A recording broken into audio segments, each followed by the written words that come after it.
Marcel Ichou, vous, un petit peu le médecin sur la sellette.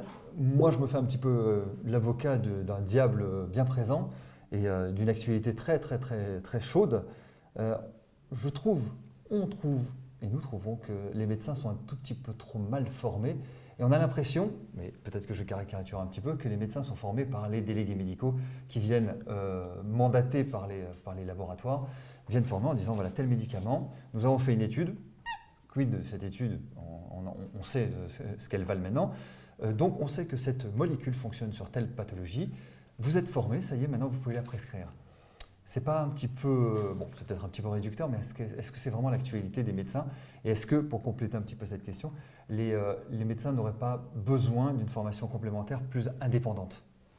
Alors, quand on le pointe comme ça peut être vu comme ça. Mais la réalité, elle est tout autre. C'était derrière le système de santé, il est ainsi fait que les médecins ont une formation initiale qui est plutôt bonne, pas adaptée à la médecine de tous les jours, mais la médecine française donne une bonne formation. Ça fait partie des meilleures mondiales quand même.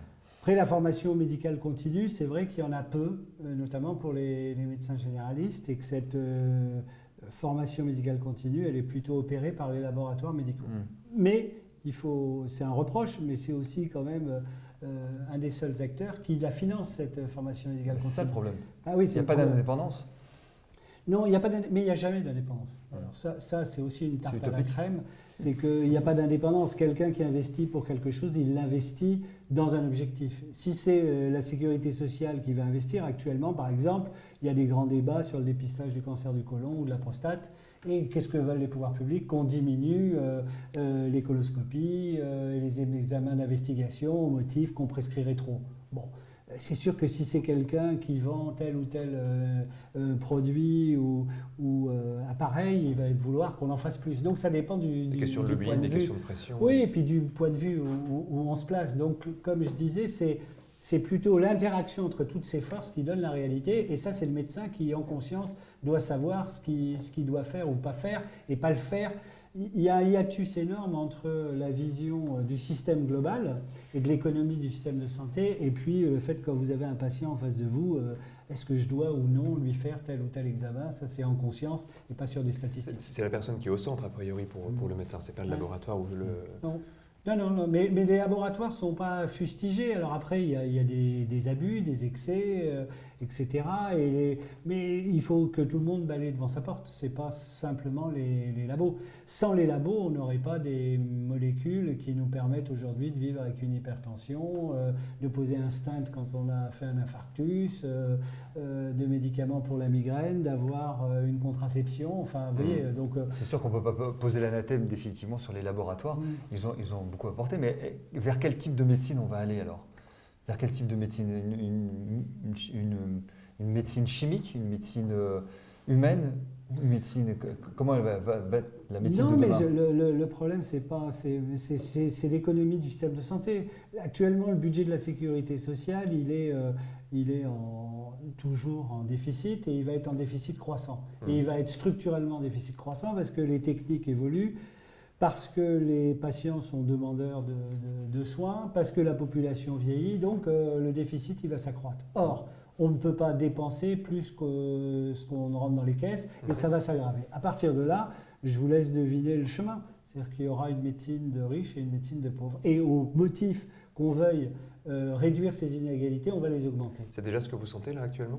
Ben oui, parce que le débat sur les honoraires, prendre des honoraires trop importants, c'est sûr que ce n'est pas normal et il faut limiter les dépassements. Mais en même temps, si vous nivelez par le bas, vous aurez une fuite de la plupart des gens qui veulent faire de la médecine de qualité.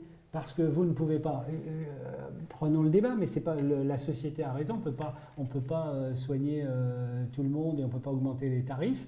Il y a un vrai débat, mais à 23 € la consultation, on ne peut pas faire de la médecine. On ne peut pas rester 3/4 d'heure, 1 heure avec un patient, le médecin ne peut pas. Donc on est dans la quadrature du cercle, donc il y aura ceux qui pourront accéder à des médecins qui prennent le temps et puis ceux qui ne pourront pas. Et pourtant, on fait partie du meilleur système médical presque au monde. On a quand même un système qui est assez...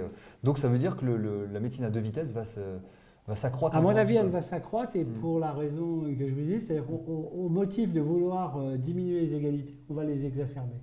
On va les exacerber parce que, je ne sais pas, prenons une technique un peu particulière. Vous savez, dans nos métiers, il y a une part de talent. Donc, je vais prendre un domaine qui ne me concerne pas. Quelqu'un qui a talent pour enlever une thyroïde ou faire une cataracte, etc. Il a pris du temps, il met les meilleurs matériels, il se forme, parce que ces gens-là se forment, et son temps, ça a un coût. Et il estime que c'est à ce coût-là. Et il a plein de patients.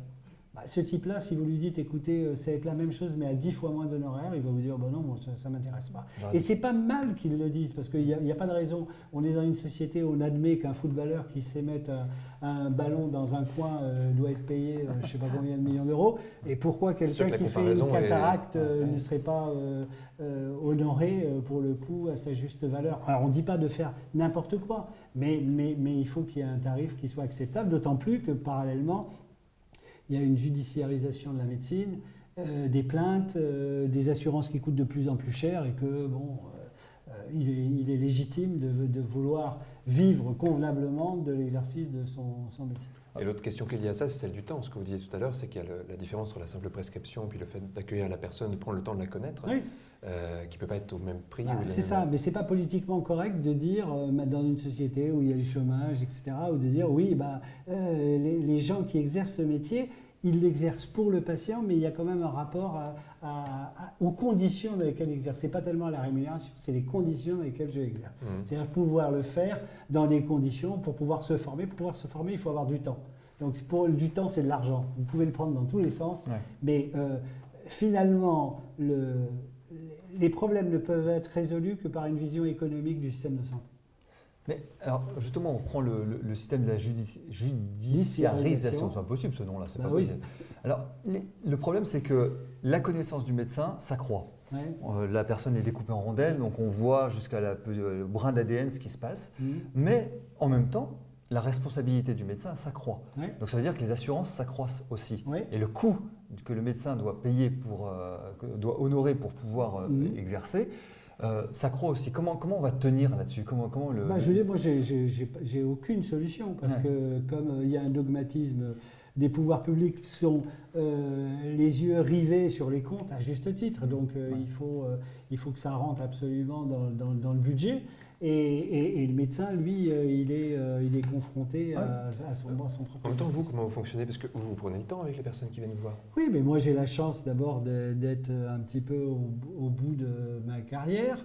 Je bénéficie d'un secteur à honoraires libres, c'est-à-dire je prends les honoraires que j'estime devoir prendre, qui ne sont pas ceux de la sécurité sociale, et globalement c'est entre 2 et 3 fois ceux de la sécurité sociale. Les gens me font confiance, je travaille plutôt dans des conditions agréables. Moi je ne parle pas pour moi, je ne parle pas pour moi ni pour les conditions dans lesquelles j'exerce, mais je parle vu du point de vue de la France entière, c'est compliqué. Et pour aller plus loin, on n'a pas les mêmes chances suivant qu'on se fasse traiter dans tel ou tel endroit en France.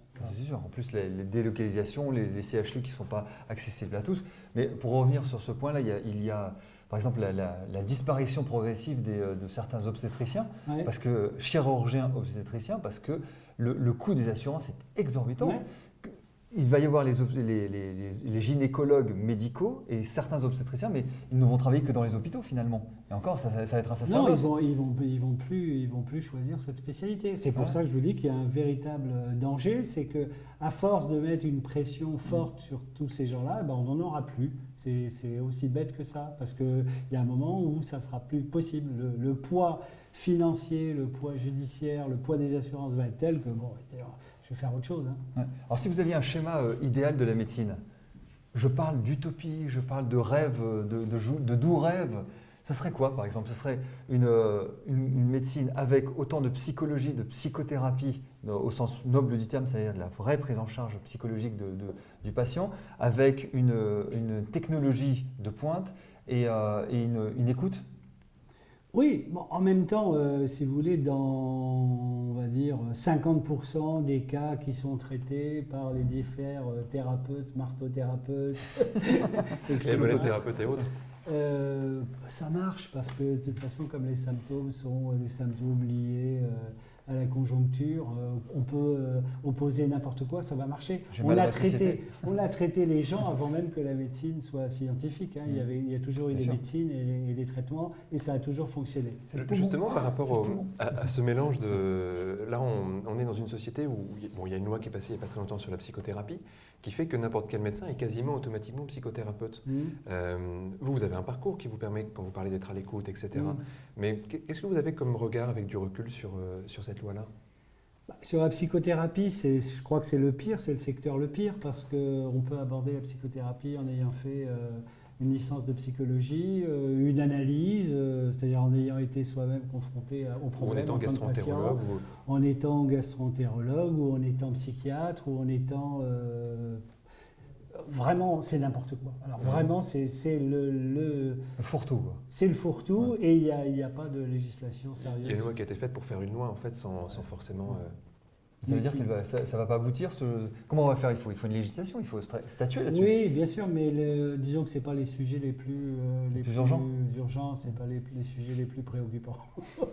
Ouais, mais que va devenir la médecine comme ça alors? Non, mais je vous dis, moi, je voudrais avoir votre vision de la médecine de l'avenir. C'est ça que je voudrais. Non, mais il n'y a pas de vision de médecine de l'avenir. Je ne lis pas dans le mar de café. Ce que je sais, c'est que la médecine, elle est à la fois...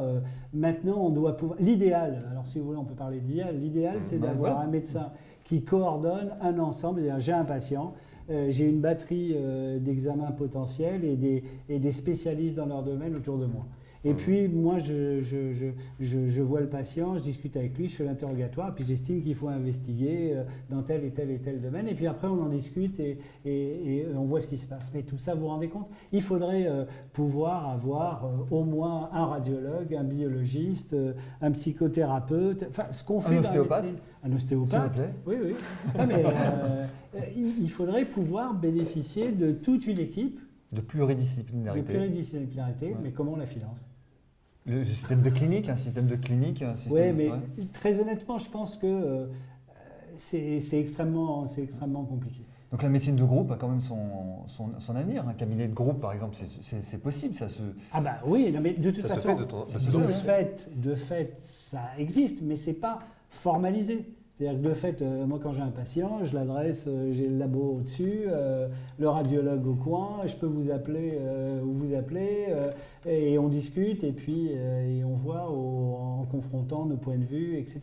C'est possible, mais ça n'est pas systématisé. Mais je voudrais simplement illustrer ça. Le patient vient, je prends une consultation, je l'envoie chez vous, vous prenez une consultation, vous allez voir, vous prenez une consultation, il va au laboratoire, il a des honoraires, il va chez le radio, il a des honoraires. Voilà. Bon. Et à ce stade-là, il n'est toujours pas soigné.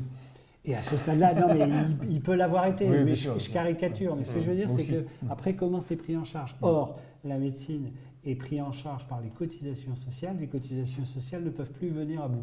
Donc, à mon avis, si vous voulez, la vision idéale, c'est celle que je vous ai dite, mais qui me paraît compliquée. La vision réaliste, c'est de dire on va prendre en charge les maladies graves et on va laisser les petits bobos à la charge des patients. Merci beaucoup Marcel d'avoir été avec nous aujourd'hui. C'est moi qui vous remercie de m'avoir écouté. Avec plaisir. À bientôt. À bientôt.